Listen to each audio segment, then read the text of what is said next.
entendido que sí participó, presentó un proyecto, inclusive creo que una comisión consultiva, y en eso la gente participó de Tom Monroy, me parece, y justamente se planteaba el doble conforme, ¿no? La doctora rechaza, ¿no? Pero ese doble conforme sí estaba en tono, en concordancia justamente con la aplicación de la concesión de recurso excepcional cuando no cumple los requisitos. Sí funcionaba, en ese caso sí podía haber funcionado, porque si la sentencia, a pesar de que no cumpliese con los requisitos, habría una grave violación por un debido proceso, podría concederse por el artículo 326 en ese sentido. Sí, un poco que concordaba en nosotros. Más o menos es lo que yo sé. Bueno, el precedente judicial vinculante colisiona con los principios de independencia judicial y constituye una limitación para la interpretación de los jueces de aplicar la norma en su resolución. Creo que no. Los jueces son independientes a resolver sus casos. Solo se deben a la ley de la Constitución Política del Estado. Que tengamos en cuenta que el presidente también viene a ser una fuente normativa. Los jueces tienen que aplicar y tengamos en cuenta los valores superiores de seguridad jurídica, igualdad ante la ley. No es posible también que en un proceso, en una situación, en un conflicto igual, se resuelva de distintos modos, ¿no? El oficial no sabe cómo se va a resolver, en esta sala resuelve de esta forma, en esta otra sala de esta forma, problema mayor. Entonces hay que tener en cuenta los valores superiores de la seguridad, igualdad y credibilidad. Bueno, aquí ¿cuál es la diferencia entre seriedad típico y atípico? Bueno, eso yo tampoco lo sé, ¿no?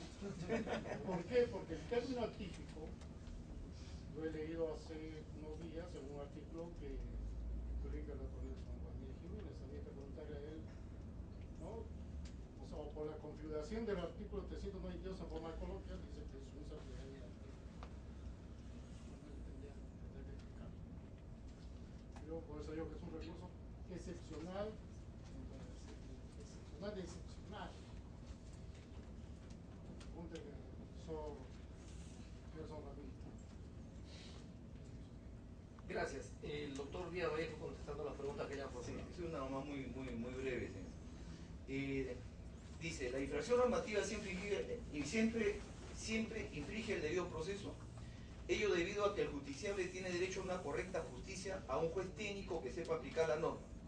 Se pregunta, ¿acaso una persona no tiene derecho a un debido proceso con una adecuada aplicación de la norma? Es cierto, ¿no? Creo que está de más recordar el principio de derecho a la función jurisdiccional, la tutela jurisdiccional efectiva, dice, ¿no? Con sujeción a un debido proceso. Es obvio que creo que la gran mayoría de jueces en la función jurisdiccional buscan aplicar correctamente la norma. Pero el juez, como todo ser humano, es susceptible de cometer errores. Y para eso justamente están los medios impugnatorios. Claro que si ese error ya es adrede, ya estamos hablando de otra situación, ¿no? Ya estamos hablando ya de otro tipo de alguna responsabilidad. Pero creo que la gran mayoría de jueces lo que busca en el quehacer judicial a resolver el caso concreto es aplicar correctamente la norma a fin de que el justiciable alcance pues la justicia que tanto anhela. Obviamente, si la parte no se considera o se considera afectada con esa decisión, bueno, para ello reitero, están los medios impugnatorios. Eso es básicamente. Gracias. El doctor Martel Chan contestando también las preguntas. Muy puntual, señor presidente. Preguntan aquí si hay un manto de protección para aquellos jueces superiores que solo anulan. ¿Cómo se controla eso? ¿El CNM debe tener en cuenta esta situación? Yo creo que el Consejo de la Magistratura solo debe cumplir sus funciones, ¿no? Independientemente de si anula o no la sentencia, ¿no? Otra pregunta, si se declara improcedente los recursos de casación, ¿se debe a la falta de preparación de abogados? Sin duda, ¿no? El manejo adecuado de la casación en Perú involucra abogados y también jueces. Así que los dos somos parte del problema y supongo de la solución. Aquí las universidades, eventos de esta naturaleza, tienen que ayudar a mejorar en el manejo de este recurso, ¿no? Gracias, doctor. Bien, gracias. Unas palabras finales en esta difícil tarea que me ha tocado de moderador en un tema que no es de mi especialidad. Sin embargo, intentaré hacer algunas conclusiones como me lo ha encargado Max Cárdenas y tengo que cumplir las indicaciones del organizador. A modo de conclusiones probables, el objetivo de reducir la carga procesal para la Corte Suprema con esta modificación legislativa introducida recientemente no ha cumplido tales propósitos. Los cambios deben ser sistemáticos para ser perdurables. Segunda, debía establecerse la unificación del trámite en lo relacionado al acceso o presentación del recurso. Espero que haya consenso.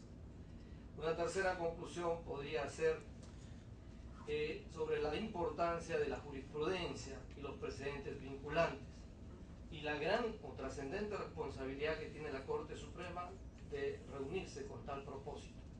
Reunión que tiene que aclararlo la propia Corte Suprema, a mi entender, si serán los magistrados de la especialidad en su condición de titulares y provisionales. Me parece que tendrían que entrar los provisionales porque su concurso sería importantísimo. Y además, en este momento son mayoría. Es una razón que me ha auxiliado la doctora Ariano. Una tercera decía entonces la importancia del respeto a los precedentes y el establecerlos y seguirlos, sin descartar, por cierto, la facultad discrecional del magistrado de apartarse de ellos, pero con una adecuada motivación. Una cuarta, en mayoría, que debió aprovecharse esta oportunidad legislativa para establecerse contrapesos o límites claros, como el de la doble conformidad de sentencia. Esto es cuando viene fundada la demanda de primera instancia y confirmada la sentencia por segunda instancia, ¿no? O infundada, infundada. Y en minoría la doctora Ariana en Cosquis. No es conciliar. Bien, los criterios se respetan. Una última inquietud. En el evento académico que hizo mención el doctor Martel Chan, el doctor Carrión Lugo, que era el expositor, señaló un caso muy importante de un asunto relativo con alimentos y convivientes y el derecho de propiedad de estas personas hacia ese bien.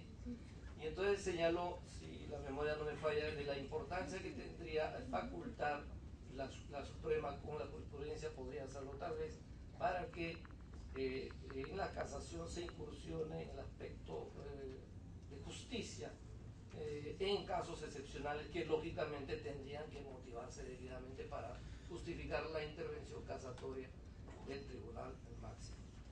Y una reflexión más del profesor y ex magistrado supremo, maestro nuestro, el doctor Carrión Lugo, relacionada con que en su concepto, por la experiencia que él tenía, alrededor de 10 años en la Corte Suprema y creo que 30 en otros grados de la judicatura, cuando yo llegué al Poder Judicial era ya de juez titular, y eso ocurrió más o menos por el año 76.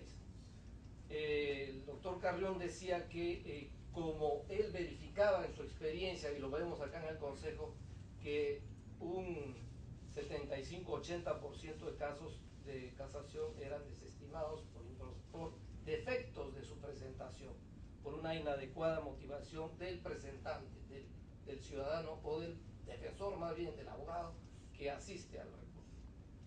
Y él sostenía que probablemente había que establecer rangos de experiencia profesional para los recursos de casatorio ante la Corte Suprema en los señores abogados, sin que ello afecte a los jóvenes que tienen que construir su experiencia.